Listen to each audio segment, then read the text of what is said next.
Oh my gosh, you guys, this is my face trying to get through this article. You won't even believe it. Get ready and buckle up. Hey guys, welcome back to Real Housewives Recaps. Today, we got a doozy. I was sent this by so many of you guys, and I appreciate every single one of you. I love everything you send me. This is fantastic. We're gonna dive face first into this one because Cynthia Nixon has come out swinging against the fans of Sex and the City and trying to convince us why we're all wrong and everything she does is fabulous. Oh my gosh, I have a lot to say today. Just get ready. Okay, but first, look at this. I'm so excited.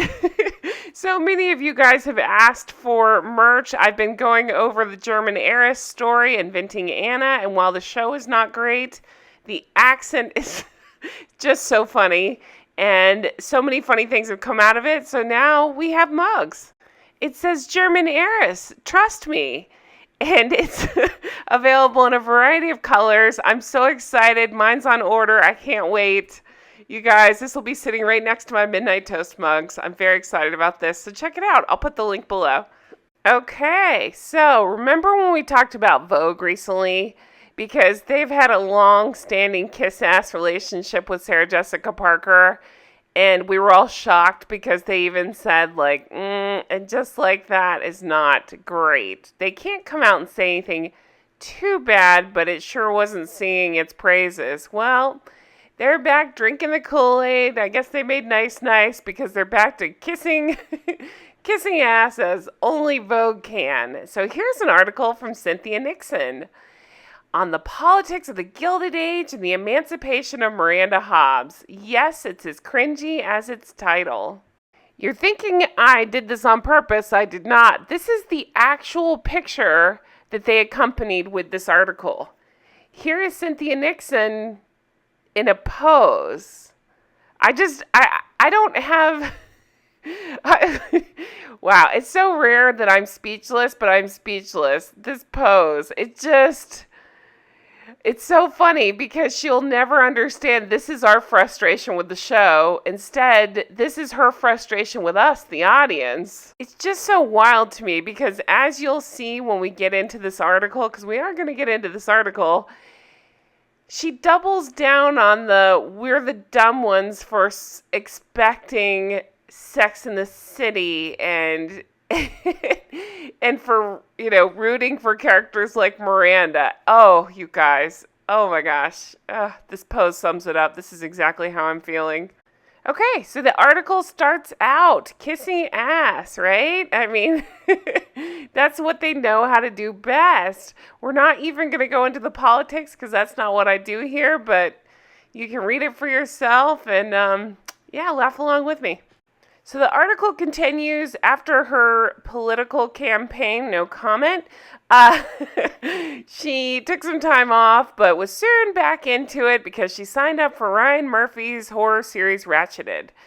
And then it goes on to the Gilded Age. I know I've had requests for that. I am working on it. I started taking pictures. It's just a lot. There's a lot of shows right now. So I'm going to get to it eventually. I've had mixed reviews come in. Some of you guys say you really like it. Some of you guys say her voice is weird on it, and that she's a lot. So I don't know. We'll see. I'll get to it eventually. I promise. I'm not forgetting about it. Still talking about the Gilded Age. We are getting to the good stuff. Comment below if you're watching the Gilded Age. I will say I love Julian Fellowes' work. I'm a huge Downton Abbey fan. So, and I do like Christine Baranski. So I'm into the idea. I just haven't. There's too much other interesting crap on right now. I just haven't gotten to it. Okay, no less political, albeit in an entirely different form, were the circumstances of Nixon's return to beloved really, Miranda Hobbs, and in Just Like That. Conversations around reviving Sex in the City first began during the early months of the pandemic. By January 2021, HBO had ordered a full series. Now, I just want you to think about this sentence right there. Reviving Sex in the City. Because she's about to tell us we're all idiots for thinking that, but Vogue itself talks about reviving Sex in the City. Again, I'm not trying to talk to us like we're four. We all know this. I'm just so irritated because this article is so awful. You guys, she's very proud of it because, notice the sarcasm dripping out of my voice, because they're a comedy, but they can't do a lighthearted show because who would want that? The fans, the audience, all of us that have grown to love the original show? Unexpectedly, many of the heated comments surrounding the new show have centered on Miranda. Unexpectedly? Really? More specifically, the whirlwind romance she shared with Santa Ramirez, non-binary comedian and podcast host Che Diaz. Even that sentence makes me want to throw up. The podcast host, I'm comedian, it's Che Diaz. You guys. Her, implied alcohol dependence and fraying relationship with husband and ultimate fan favorite Sex in the City man, if the online chatter has anything to go by, Steve Brady, played by David Egenberg. So I'd like to step back for a minute and say, again, awesome writing, right? Because heaven forbid they take any accountability whatsoever that they made us fall in love with these characters and actually get invested in them, like in the movies and stuff when they decided they'd work it out and be together. But then suddenly one of them hits their head and just has a personality transplant, doesn't act at all like themselves, and just we get these insane storylines. We speak up about it, but we're the problem, right? Not them. How closely has she been following the discourse? I think I'm fairly aware, Nixon says, before breaking out in a guilty laugh. What journalism is this? I have a lot of writers in the comments. Please give me your thoughts because this seems very poorly written to me. I get a sense by what people ask me about in interviews mostly. Wow, so again, I don't care what the people who have supported the show all along think. I'm just a pompous asshole who does interviews and, I pick up tidbits from them, from the interviewers, I wouldn't want to dare talk to the little people who have supported me all the way through. How does she feel about the arguments that Miranda's character has completely changed? That she's lost some of the clear-headedness or self-awareness that many associate her with from the original run of the show? I think that's a bizarre reaction, Nixon says. Really? I think your reaction is a bizarre reaction. To not acknowledge your fans, the people, again, that have loved this show all along, and to not even take notice that, hey, it's more than just, one or two people saying this show sucks. But across the board, people saying, hey, this show sucks. God, it must be fun to live in an ignorant bubble. First of all, I think Miranda is brave. Of course you do. Miranda is no longer Miranda. She's Cynthia Nixon. And any chance you have to kiss your own ass, you're going to do it. You obviously have taken note from Michael Patrick King and Sarah Jessica Parker. I think Miranda is charging forward. Really? She is? So dropping out of school and giving up everything you've worked for and your marriage to follow somebody around like a groupie, that's brave and moving forward. Miranda's very smart and she's very tenacious, but the idea that she's level-headed, she's never been level-headed. Again, these are all from Cynthia Nixon. I'm nauseous, you guys. Oh my God. Again, she goes on to say, I feel like what Miranda does on And Just Like That is incredibly brave. Really? I can't even get through this without cracking up. This is just drivel. She gives up her very lucrative corporate job and goes back and tries to make something more of her life. What is she making of her life? Leaving her husband, her child to go chase Che around the country? Wow, brave. We're 55. Certainly closer to the end than the beginning, but if you're not happy where you are, you still have a lot of time to make a change. Okay, again, what show are you talking about? Because you guys wrote these these women were written like they were 85 years old, not 55. It's so funny. When you've gotten used to something, it seems tame, says Nixon. And we're anything but tame. We got a lot of hate the first few years, and even beyond that, a lot of people saying, women don't act like this. This is disgusting. You guys, again, she's so brave. You guys, she's so brave.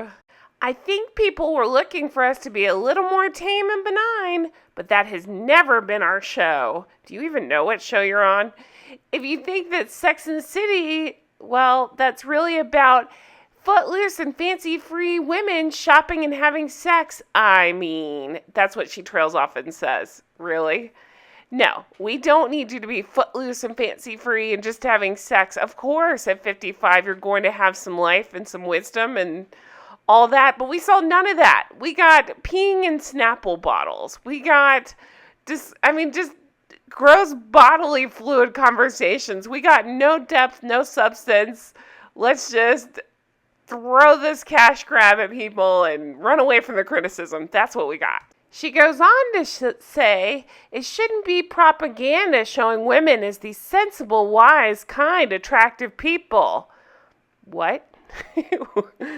Don't worry, you did none of those things. At this, Nixon breaks into a hearty laugh. First of all, who wants to watch that? I don't want to watch that. Listen, I don't care what you want to watch. I don't want to watch the bullshit you fed to us. And I am taking, personal issue with Nixon because she directed one of the episodes. You ready for the kiss ass heard around the world? As I remind Nixon, though, there's a strong contingent of Sex and the City fans who love the new iteration of the show for all its quirk and, yes, occasional clunky moments. Are you kidding me with this? Where is there a strong contingent of these people? When I hear people standing up for it, I truly judge them. That's what I do. Oh my gosh.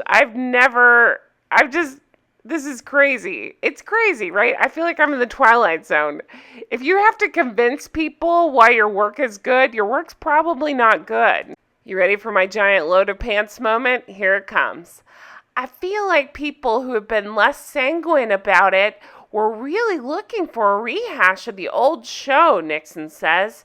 If I could do anything different, I would have made sure we said to people in letters 10 feet tall, this is not Sex and the City.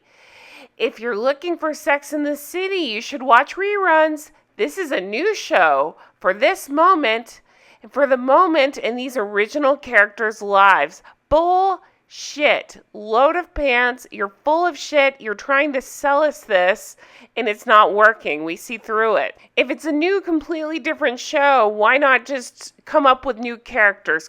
You know what I mean? Like, why are we talking Carrie, Miranda, Charlotte? It's not a new show. You guys just can't write or act for shit. And this is what you give us, and then you get mad at us for calling you out on this being complete and total bullshit. Do you take any accountability for anything? So, yeah, the rest of the article is just talking politics, which I'm not going to do. And that's about it. Can you believe this? I know, I'm heated, but seriously, I just think it's ridiculous where they've gone with this. Sarah Jessica Parker has taken the tact of not talking at all about anything. Cynthia Nixon has decided, it's our fault. The dummies that supported the original show. Why would they ever do anything to make us happy? No. Let's make themselves happy. Screw all of us. And if we don't like it, then we're the ones in the wrong. Man, it must be nice to live in a place like that, right? You guys, I just don't even know why I'm surprised anymore. I don't. It's ridiculous. This whole thing is ridiculous. And I still haven't heard if they officially greenlit the second season, but there sure are articles saying that they have, or that they're in serious talks right now about it, and HBO is for it. I got a lot of people sending me articles about that. I'm going to be here talking about it when they do. I feel strongly in my gut they will, and I'm here talking about it when they do. Oh, it's just so ridiculous. So check out the merch. I love these German Eris mugs. I'm completely obsessed with them. Do let me know if you pick one up, because I want to say thank you in my German accent. That's not quite German and kind of crosses into Swedish chef. Oh my gosh, you guys. So also check out the Patreon. Lots going on over there. I'm so excited. We have the original Sex in the City, the completely different show than it just, oh my God, I can't even get through that. Anyway, we're going over that over there. We're also doing Carrie Diaries, and we're starting to switch into Always Sunny, one of my all-time favorite shows, where I can just be silly and joke around through that one. And of course, on the top tier, you get to pick what we watch. So check that out. There's a couple slots available on that, but thank you guys so much for all the support. I've had so many people joining lately, and I appreciate that. Thank you guys for everything. I hope you have a fabulous day. And don't let Vogue ruin your day. I'm not going to let it ruin mine. Thanks for everything. Take care. Do leave comments. I love them all. I read them. Every single comment helps me out. And hit that thumbs up button because that helps too. Take care. Bye-bye.